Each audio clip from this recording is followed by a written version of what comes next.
So here, we will now discuss the pharmacology of drugs for treatment of allergic rhinitis. But first, let's define what is allergic rhinitis. Allergic rhinitis is inflammation of the inside of the nose caused by allergens such as pollen, dust, mold, or flakes of skin from certain animal. So ano ba yung mga symptoms ng allergic rhinitis? Ang symptoms sa allergic rhinitis, ito yung sobrang pangangati ng ilong, sobrang pangangati ng mata, and yung bahing ka ng baheg. So next is antihistamine. Antihistamine, ginagamit na siya na treatment of allergic rhinitis for more than 50 years.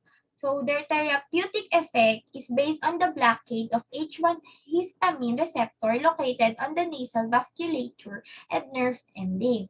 Kasi si antihistamine can effectively block receptor sites bago ma-release si histamine. So best results are obtained when they are administered on a regular basis and as a prophylactic measure to allergen person prior to allergen exposure.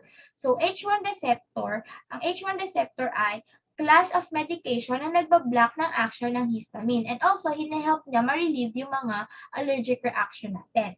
So si H1 receptor antagonist, meron siyang dalawang type, si first generation and si second generation. Si first generation, meron siyang drug na commonly ginagamit sa allergic rhinitis ay yung diphenhydramine or mas kilalang ang brand name niya is Benadryl. So diphenhydramine is a H1 receptor and antihistamine used in the treatment of seasonal allergies and various allergic reaction gaya ng sneezing, runny nose, watery eyes, itching of nose, and allergic rashes. So ano ba yung mechanism of action ng first generation? Ang mechanism of action ng first generation is to block both histaminic and muscarinic receptor, and also mabilis siyang nakakapass dun sa blood-brain barrier. So, ang adverse effect ng first generation antihistamine is sedation.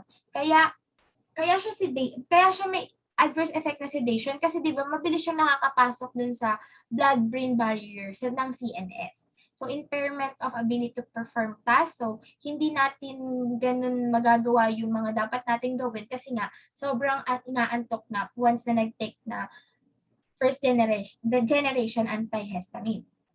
Next is gastrointestinal complaints and anticholinergic effects gaya ng dry mouth, impotence, and difficult urination. So, tandaan lang natin na once na uminom tayo ng first generation antihistamine drug, so aantokin talaga tayo ng malala. And dapat iwasan natin yung pag-drive and yung mga gawain na kailangan dapat sobrang active tayo. So dapat iwasan natin yung mga gawaing dapat hindi kailangan ng energy natin kasi nga sobrang aantokin tayo once na nag-take tayo ng first generation antihistamine. Next is second generation H1 receptor antagonist. Meron siyang tatlong drugs na ginagamit sa allergic rhinitis, si loratadine, si tyrosine, fexofenadine. So, etong mga to, siguro sa tingin ko, familiar na kayo kay loratadine and si tyrosine, yung mga ina-allergy. So, ano ba yung mga mechanism of action niya? Ang mechanism of action ng second generation H1 receptor antagonist is binablock niya yung histamic receptor and hindi siya nagpapass dun sa blood-brain barrier. So ang adverse effect niya is less sedation lang. Hindi siya ganun nakakaantok. Headache, nausea, or vomiting. So ano ba yung pinagkaiba ng first generation and second generation? Si first generation, meron siyang sedation effect. Pero si second generation, less sedation effect lang siya. So ano ba yung pharmacokinetics and pharmacodynamics nila? So all antihistamines are readily absorbed and reach peak concentration 2 hours after oral administration. So all the first generation and most of the second generation antihistamine are metabolized by the hepatic cytochrome P450 system na mayroong half-life values na nag-range from less than 24 hours for loratadine and cetirizine. Also, si antihistamine should therefore be given before exposure to allergen to achieve maximum efficacy. Next is yung nasal decongestant. Nasal decongestant improve nasal patency through their supersive action on the volume of blood in the sinuses and on the volume of blood supplied to the mucosa. So yung amount ng mucosal edema and yung amount ng liquid on the mucosal surface, bababa siya ngayon. So this action is achieved through either oral or topical administration of decongestant. So, ayun yung dalawang dosage form niya. It's either topical spray or oral. So, oral and the topical decongestant muna tayo. So, oral and topical decongestant, meron siyang tatlong common drugs. Ito si phenylephrine, pseudoephedrine, and oxymetazoles. So, ano ba yung mga mechanism of action nila? So, ang mechanism of action nila is decongestant are alpha-adrenergic agonist. They affect alpha-adrenergic receptor located on postsynaptic membrane. Example is yung sa vascular smooth muscle. So, the response to receptor activation by decongestant result in regulation of norepinephrine release and decreased sympathetic output. So, ano ba yung pharmacokinetics and pharmacodynamics ng oral and topical decongestant? Temporary relief of congestion can be achieved with a variety of symptomatic drugs in the form of nose drops or nasal spray. Although the short-acting agent phenylephrine hydrochloride and the longer-acting agent oxymetazoles hydrochloride do not have systemic effect.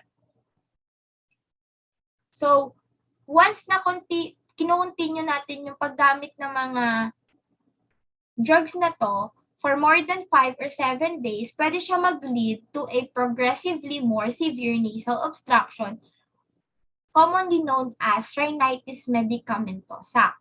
So, once yung patient naka-experience na ng rhinitis medicamentosa, dapat agad-agad i-discontinue na yung paggamit ng drugs na yun para ma-reduce yung condition. So, ano ba yung mga adverse effect ng oral and topical decongestants? Ang adverse effect ng oral and topical decongestants are nervousness, insomnia, and palpitation. Next is the intranasal corticosteroid. Topical corticosteroids are considered the gold standard of therapy for the symptoms of allergic rhinitis. So, bakit ba siya tinawag na gold standard sa therapy ng allergic rhinitis? Kasi si intranasal corticosteroid yung sobrang effective na gamitin kapag nakaka-experience tayo ng allergic rhinitis. They are effective in reducing nasal blockage, itching, sneezing, and rhinorrhea in allergic and non-allergic non-infectious rhinitis.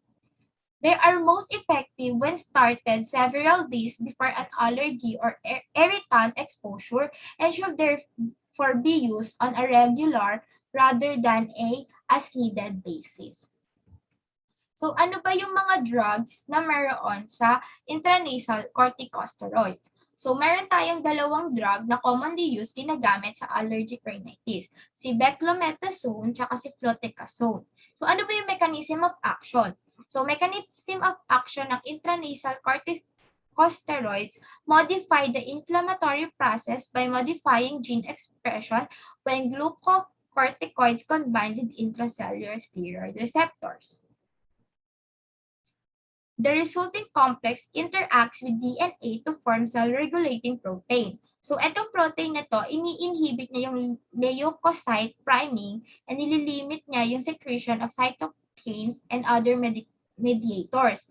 And also, modulate lang yung enzyme system. And also, they inhibit the migration of muscle into the nasal mucosa and induce eosinopenia.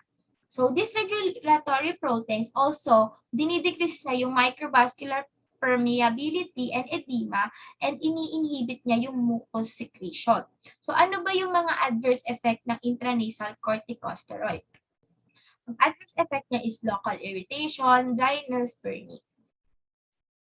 So, once na nakaka-experience na tayo ng mga allergic rhinitis, kailangan mag-take na agad tayo